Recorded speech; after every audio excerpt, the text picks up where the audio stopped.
Hey guys, this is Franz with Banana Fish Studio, and today I am sharing a flip through of my March 2016 Traveler's Notebook.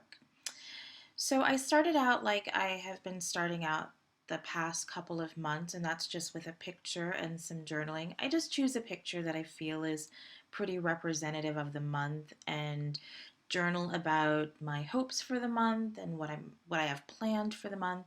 Nothing too serious or complicated. It's just sort of a launching point for the rest of the book.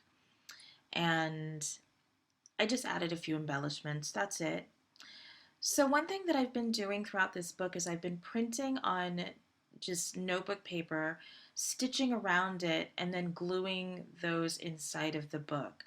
I think it's too difficult to try and format printing to print directly onto these pages using my printer, so I found that that's an easier way to do it.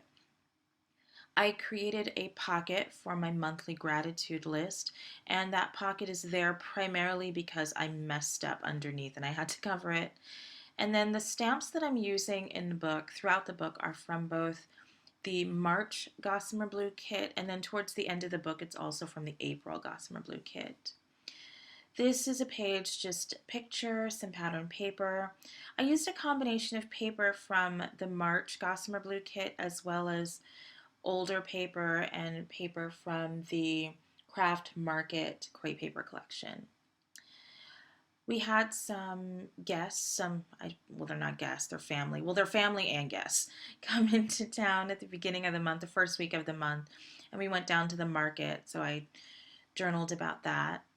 And then on this day, my husband got home early from work and we were able to make it down to the beach to catch the sunset. And it was beautiful. So that was a really nice day. I used a combination of stamps and rub-ons. And then here I used that March wood veneer that came in the kit. I'm not sure which it came in. I don't know if it came in an add-on or one of the main kits, but it's in the March kits from Gossamer Blue. And then on this page, I used a rub-on. Now, this is an older set of rub-ons, and they still worked beautifully. And I just printed that picture on the same notebook paper that I've been using, and then flush mounted it to the pages that are already in the book.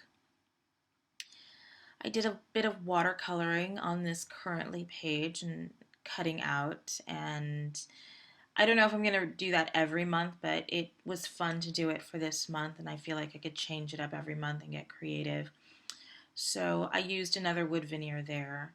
I'm loving those super thin wood veneer from Gossamer Blue.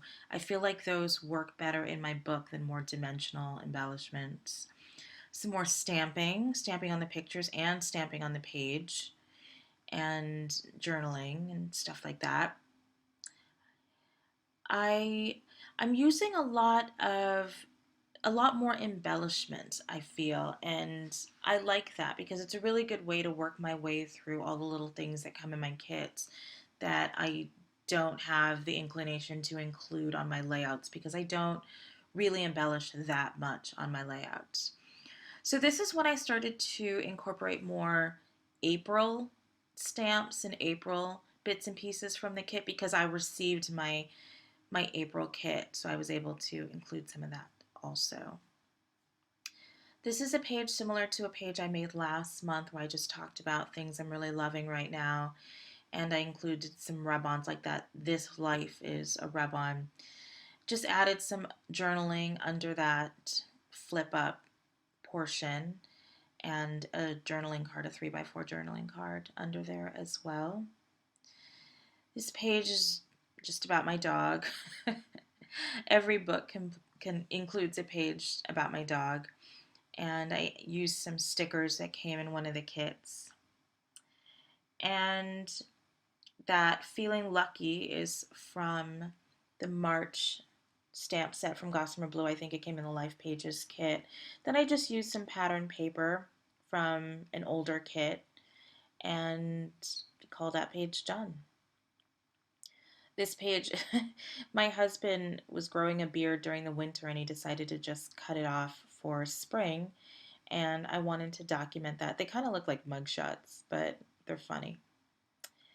and just another page where it's pretty minimal embellishments. I stitched those circles together using my sewing machine, and then I just glued that into the book.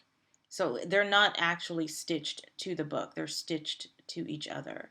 I have to come up with shortcuts, especially when I want to sew, because it's hard to sew directly into this little book. That's one of the things that you have to deal with is, using your printer or sewing can be difficult when you're working with a book where all the pages are connected.